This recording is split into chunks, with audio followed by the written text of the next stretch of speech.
know why?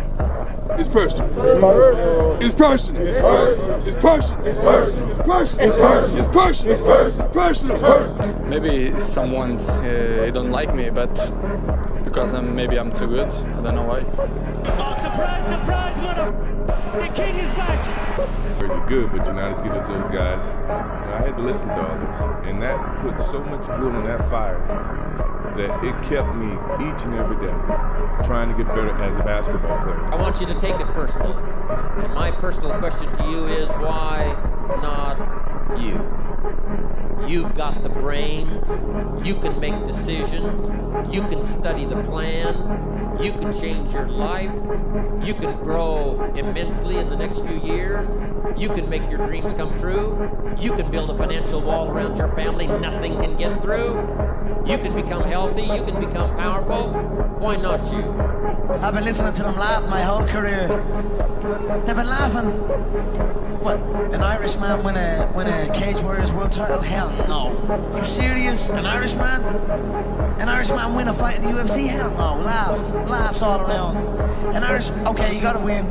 Now he wants to win a world title? Hell no, he's all talk, he's all hype, he's a joke. Laughter all around at the Joker. Then the Joker goes and wins the world title. Now he wants to win a second world title. More laughter. Listen, I don't know, mate, the sound of laughter and the sound of doubt motivates me. Alexander, Napoleon, I know them all. I read them all, I studied them all. I know the art of fight, I know the art of war. That's all I ever studied. That's why I'm so feared. That's why they feared me when I was in the ring. Because that's all I was an annihilator. That's all I was born for. Now those days are gone. It's empty. I'm nothing. I'm working on being the art of humbleness. Can you be with me? That's the reason why I'm crying, because I'm not that person no more. And I miss them. Because sometimes I feel like because I don't want that person to come out, because if he comes out, hell is coming with him. Just because it feels uncomfortable doesn't mean it's no good.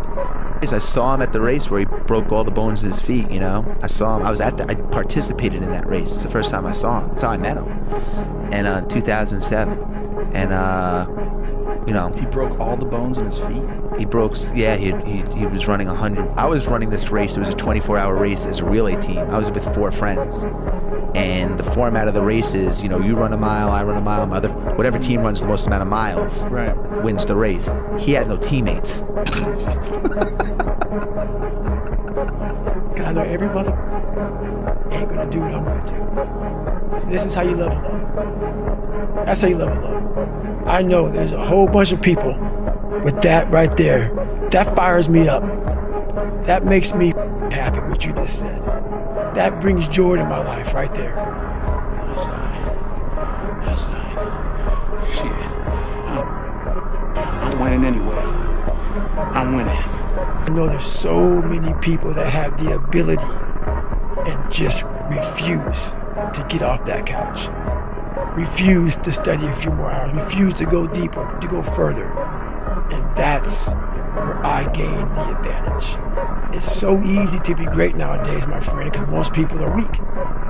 Most people don't want to go to that extra mile. Most people don't want to find that extra because it sucks. It's miserable. It's lonely. Dedication, hard work. Dedication, hard work. I'm a one-man army.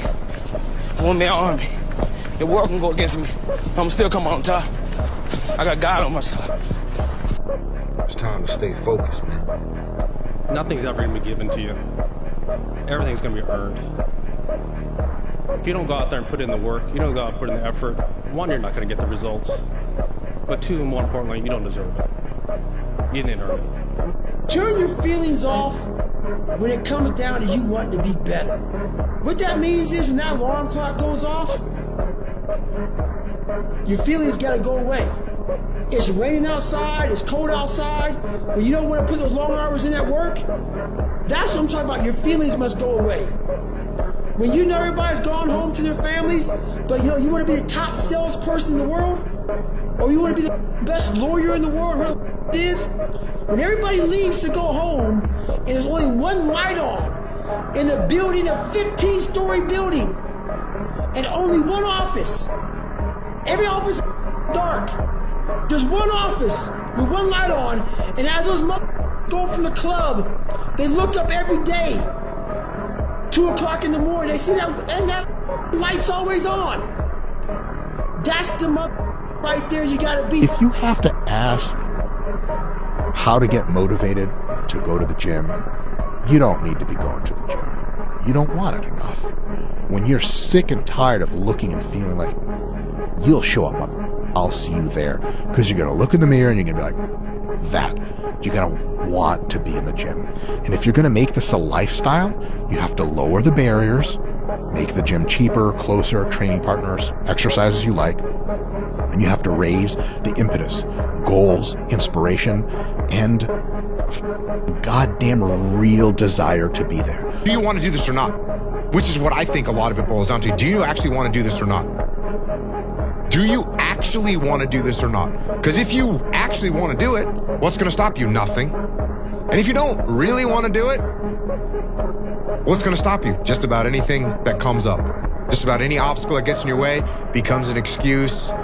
It becomes a reason. It becomes a rationale for not proceeding down that path. The people that have no problem showing up to the gym are the people that want to be there. And no amount of Rocky Balboa movies are going to get you to that place.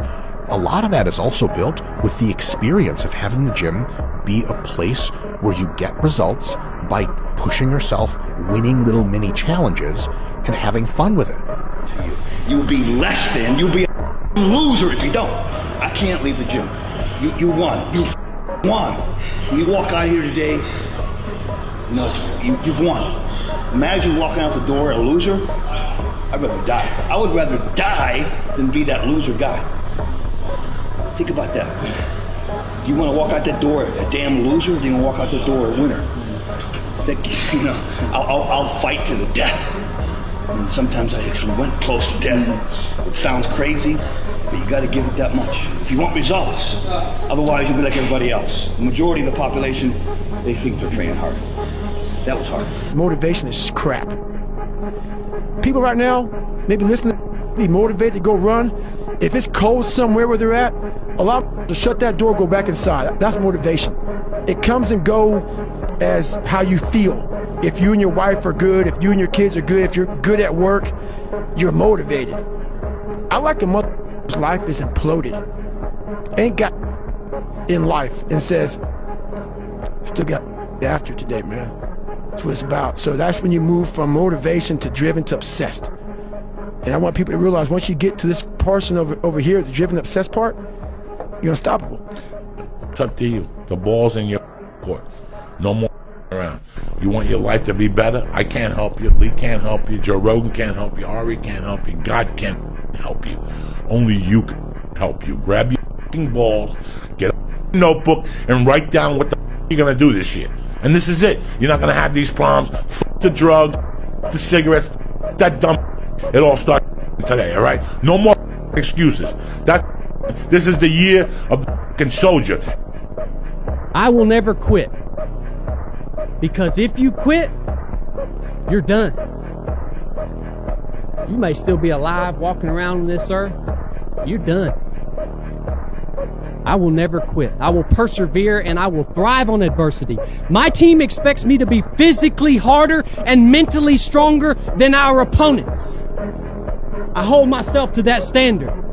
I will be physically harder and mentally stronger than anything that comes against me, my family, my business, my brothers, my sisters, my team. I will be the one that is physically harder and mentally stronger, and I will work to maintain that position. You won't beat me. I want to wake you up at 3 o'clock in the morning and go, come on, man, we're going running. Like, I want to see what you do when you're tired. Let me see how you push yourself. Come on, man. Get up. Get up again tomorrow. Get up again tomorrow. Get up again tomorrow. The next day. Get up. Get up. Get up. Get up. Keep going. How long can you maintain a positive attitude? You got to have an unlimited supply of you. This drive and passion. And it may come from nothing. Like, for me, there was no passion, no drive, no nothing. But I had this fire that I'm going to be somebody. You can make as much money as you want, you can have as much freedom as you want, you can have as much opportunity as you want, but you got to go out and get it. Because I can tell you right now, every single one of you out there, have exactly what you deserve. You might think that life is unfair. You might think that life dealt you a bad hand, but I'm here to tell you life will give you exactly what you tolerate. And if you've been tolerating mediocrity, you've been tolerating average, you've been tolerating this victim mentality that you're carrying, then guess what? You have exactly what you deserve. Nobody cares, you know? At the end of the day, nobody cares. What we're going through, how your body feels, nobody cares. We gotta do our job. And we emphasize that to each other again today. You know, hey, I got your back, you got mine, nobody cares, man, we gotta go. And before practice, during practice, after practice, you know, we're always just trying to push whoever's listening that, is it fair? No, because I wanna have emotions about things. I wanna think about things as a human being. Reminder that if you want to be exceptional, you're going to be different from everyone else. That's what makes you exceptional. You can't fit in and also be exceptional. Both have discomfort. When you fit in, you have internal conflict because you're not being 100% you. When you're exceptional, you have external conflict because everyone sees you as different. Pick one. When your friends start to say, you've changed, remember it's because they don't know how to say, you've grown. Life's not fair. It's a good learning experience for my boys and my little girl that I'll teach them. Life is tough sometimes, and it's not fair, and it doesn't care sometimes. But you're going to hold true to what you believe, and you're going to hold true to who you are, and you're going to be that person whether it's easy or it's not. And that's the standard that I'm going to hold my children to, and that's the standard I hold myself to. If I can't do it, then how can I tell them to do it, you know? And so it's hard sometimes. Life sucks, and it's hard, but I can assure you life is a lot more difficult for some other people today than it is for me. So, as far as I'm concerned, if you get beat, unless you're dead, you are not defeated. And you have not failed. What you've done is you've learned. You've gained experience. And you're still alive. And you have memories to make. So get up and go get after it. Get back to work. It's time to get back to work. Stop hearing yourself talk. Get off the podcast. Don't be on social media too much. Cut out all the noise. Get back to the mental lab, because that's where the knowledge came from. This went wrong. This failed. Didn't accomplish this. And it's not the fault of my boss. It's not the fault of my girlfriend. It's not the fault of my parents. It's not the fault of the weather. It's my fault. And I'm going to take ownership of it, and I'm going to fix it. That's what extreme ownership is. And this is a very difficult thing to do because it hurts. Because when you look around at your life, and you look around at your job, and your financial situation, and your relationship, and your physical health, when you look at all those things, and all the problems that you may have with those things, and you say the reason I have all those problems is because of me, that can hurt. That can sting. Never say you can't do it. Say I haven't done it yet. I haven't done it yet. And that's true with everything. It's like there's nothing that you can't do. You may not have done it yet. We don't know if you can do it or not until you really practice, and then you find out if you can do it or not, or how well you can do it. Yeah. The heaviest things in life aren't iron and gold, but unmade decisions. The reason you are stressed is that you have decisions to make, and you're not making them. When you have an unmade decision, every single second that you spend thinking about the unmade decision could have been gotten back had you just made the decision. It was the most eye-opening, refreshing time of my entire life. It was like it really made me reset. And it like what it said to me was, all right, man, we still got to find 100%. You can't run, you can't work out. So that's why I went to school, and I became a medic. You know, stuff like that. I started doing all. I literally reset. So I'm always in constant pursuit of my 100%, whatever that is. If I can't run anymore, I'm gonna see what else I can do. So I was real proud of how I handled that when my whole life got stripped from me, and I was at like 20 years in the military, and my life was getting stripped, man. And I couldn't run, I couldn't work out, I couldn't do shit anymore. And I didn't lose my. All that training I'd gone through, mental training I'd gone through, I was able to utilize it to find a lot of peace in myself, a lot of joy, and a lot of self-fulfillment. Your purpose in life isn't related to your job. Maybe your job is your job, and the job is the thing that supports you. And then the rest of your waking hours are devoted to your purpose, whatever that is. Yeah, and a lot of us are trying to make it the same thing. Yeah, and it's beautiful when it happens, but it doesn't always happen, and it's out of our control also. Yeah. We can decide.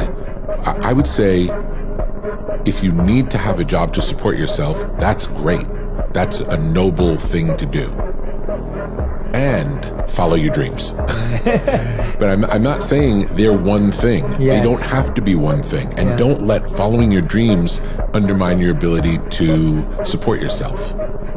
It could actually do the opposite. If you decide, I want to be a comedian and I'm putting all my eggs in the comedian basket and I'm going to be a comedian, the pressure of having to support yourself will change you as a comedian, not for the better. You want the stability of being able to take care of yourself in the world, to be free to do whatever your passion is. There is no hack, man. There's no hack. What do you think is the biggest stumbling block that most people face with this kind of journey? Honestly, is they have the woe is me mentality. It's too hard. Life isn't fair. These things in life are not easy for me. You look to your left, you look to your right, and you start to judge yourself off other people. Like, if you're a female, well, she's skinny and she doesn't work out as hard as I do, and everything starts to corrupt your mind. You start to look around too much at other people and what they're doing, and that starts to corrupt your own dialogue. We are judging ourselves against too many people. You have to judge yourself against yourself. And that's the one thing I started learning, man. This isn't a race against me and Rich Roll. This is a race against David Goggins and David Goggins alone. And once you can silence all the outside interference and things that are attracting your mind to everything, you can then start to grow and realizing, I'm stressed out for no reason. This is my own little race. This is my own timeline, and this is how I'm going to run it. Well, I tell you what though, it must be a scary thing to be a featherweight in the UFC and not be named Conor McGregor. Yeah? Right. I tell you that right now. You know what I mean? Amen, bro. Not one of them want to see my name. Not one of them want to get a phone call off Sean Shelby and get my name. I don't give a f what they say. I don't care what they say. So, you know what I mean? And everyone can say what they want, but I know because like I said, I can read their mind, and I just know people. I know every one of them are sweating me, and at the same time, I know they don't outsweat me. Yeah, nobody outsweats me. I work. I don't just talk. Don't confuse the talk. Don't confuse because my mind is in the correct place. People seem to be confusing that. People seem to confusing that because because I can talk and I believe in myself and I'm confident and I'm outspoken and I say what I think, that I'm a personality. I'm a UFC personality. Why do that much? Why go that far? Why share that much? Why give that much away? Why try to see everything? Why try to do everything? Why try to become everything? And you're the only one personally that can answer that question for yourself. You've got to have your own list of whys. Work on your list of whys. A real man is born to serve. Period. And we can't lose that. Masculinity to protect and to serve and to help. But if we spend all of our time isolated in our gym and isolated in our booth at our laptop trying to make money and isolated in the Art of War of Marcus Aurelius and reading all this stuff, and we're by ourselves all the time improving ourselves, then our improvements we can get to the best we can get, and we wind up with a net zero. Godfather, I don't know what to do. I don't know what to do. You can act like a man! What's the matter with you? The young men really need to hear this more, I think, is that you should be a monster. You know, because everyone says, well, you should be harmless, virtuous. You shouldn't do anyone any harm. You should sheath your competitive instinct. You shouldn't try to win. You know, you don't want to be too aggressive. You don't want to be too assertive. You want to take a back seat and all of that. It's like, no. Wrong. You should be a monster. an absolute monster, and then you should learn how to control it. Here and diddle around, what am I gonna have? Nothing. Okay? And all this like, what does it matter? What does it matter? It just passes. Yo, if I disappear, like, who cares? Nobody cares, man. Seriously. Yo, and that's okay. That's life, okay? It just passes. It just passes. Do you know the expression, it's better to be a warrior in a garden than a gardener in a war? Right, exactly. That's exactly it. Yeah. And that's exactly right. And so when I tell young men that, they think, well, lots of them are competitive. They're low in agreeableness, because that's part of being competitive. There's nothing wrong with it. There's something wrong with cheating. There's something wrong with being a tyrant. There's something wrong with winning unfairly.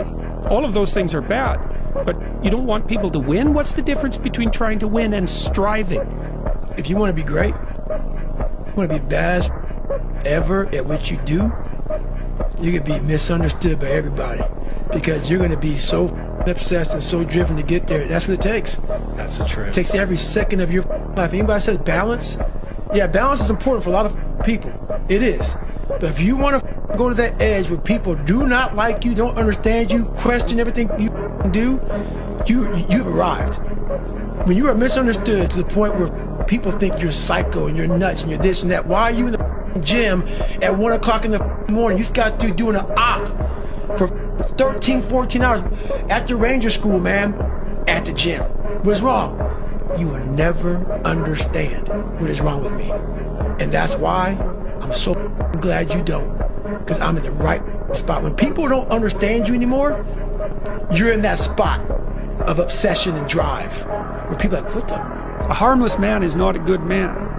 A good man is a very, very dangerous man who has that under voluntary control.